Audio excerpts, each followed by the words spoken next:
Alright guys, welcome back. Epic Outdoor Adventures. Brian Peacock here. I am in the forest and I am morel mushroom hunting. Just wanted to give a couple tips. This is a little early in my area, western North Carolina, but it has been pretty nice and signs are showing. I just want to give you guys a couple tips on where to look for morels in the springtime.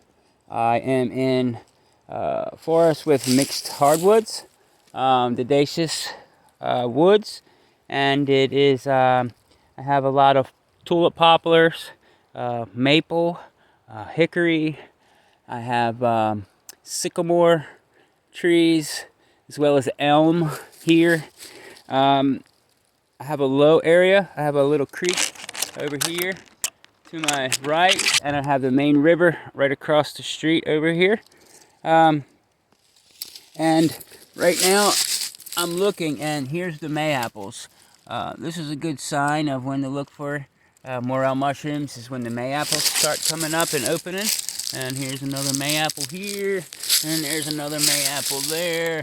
And you tend to find morel mushrooms around areas that May-apples will grow. All right, so a good indicator is find the May-apples, find the sycamores, the tulip poplars, and the elms.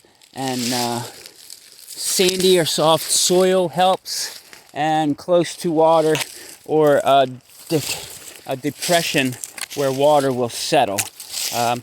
You don't want a swampy area, but you do want well irrigated area with water and well draining soil. So it tends to be loose soil or a sandier mix tends to be the better places. But you know, I found them in spots not like that as well. So get out there. I encourage you guys to get out there early.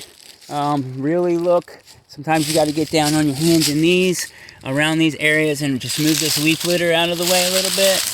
And these morels will just be peeking up. The black morels are usually the first to come in, and after they go, then it tends to be the yellows. And they're the bigger ones and they're the easier ones to see. So these black morels, they're a little harder to see. All right, so yep, give me a comment if you know any other tips that I forgot to mention. There's tons of tips about morels. This is just what I could think of off the top of my head right now while I'm looking. Put some tips in the comments if you guys hunt morels and have some better tips than ones that I said in the comments. Let me know what else you'd like to know about as well, other mushrooms as well. I'm going to have a lot more videos coming up, so make sure you subscribe to the channel, guys. Epic Outdoor Adventures. Brian Peacock signing off. We'll see you next time. Thanks.